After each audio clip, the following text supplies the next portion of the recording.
అందరికీ నమస్తే అండి. స్వచ్ఛమైన నెయ్యి అనేది ఇంట్లో ఎలా తయారు చేసుకోవాలనేది చెప్తాను. చాలా బాగుంటుందండి. ఈ విధంగా పూసగా ఉంటుంది.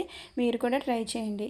ముందుగా మనం పాలను తీసుకోవాలి. మనం ప్రతిరోజు వాడతాం కదండీ పాలు. దాని మీద ఒక మీగడ అనేది ఫామ్ అవుతుంది. అది ఫ్రిడ్జ్లో పెడితే ఇంకా థిక్గా ఉంటుంది. దాన్ని మనం డైలీ కూడా తీసుకొని ఒక గిన్నెలో స్టోర్ చేసుకోవాలి. ఈ విధంగా స్టోర్ చేసుకుంటే ఒక 10 డేస్కి మనకి ఈ విధంగా అవుతుంది. ఇది నార్మల్ ఫ్రిడ్జ్లో పెట్టకూడదు, డీప్ ఫ్రిడ్జ్లో మాత్రమే పెట్టాలి.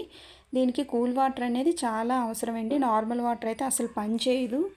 మనం ఏ రోజు అయితే తయారు చేద్దాం అనుకుంటామో ఆ రోజు మార్నింగ్ తీస్తే ఆఫ్టర్నూన్కి అది కొంచెం ఫ్రీ అయిపోతుందండి. మనం దీన్ని మొత్తం కూడా మిక్సీలో వేసుకోవాలి.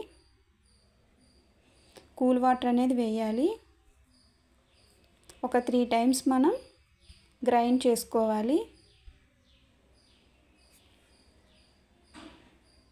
ఒకసారి చూద్దాం.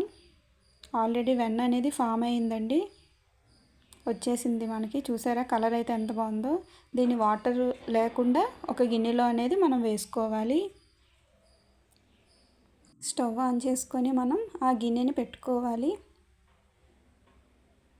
సిమ్లోనే ఉంచాలండి, హైలో పెట్టకూడదు. హైలో పెట్టినట్టయితే పొంగిపోతుంది. సిమ్లో ఉంచితే ఒక 30 మినిట్స్లో మనకి కంప్లీట్ అయిపోతుంది. ఆల్రెడీ సగం కంప్లీట్ అయిపోయిందండి. ఫైనల్ స్టేజ్కి వచ్చేసింది. ఈ స్టేజ్లో ఉండేటప్పుడు మనం స్టవ్ అనేది ఆఫ్ చేసుకుంటే సరిపోతుంది. దాన్ని మూత పెట్టి ఒక 1 అవర్ పాటు అలా ఉంచేయాలి.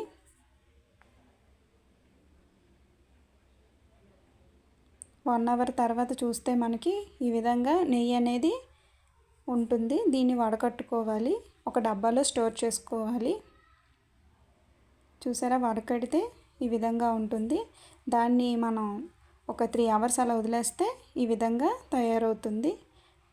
చాలా బాగుంటుంది. మీరు కూడా ట్రై చేయండి. ఈ వీడియో కనుక మీకు నచ్చితే లైక్ చేయండి, షేర్ చేయండి, సబ్స్క్రైబ్ చేయండి. సర్వేజన సుఖినో భవంతు, లోకా సమస్త సుఖినో భవంతు.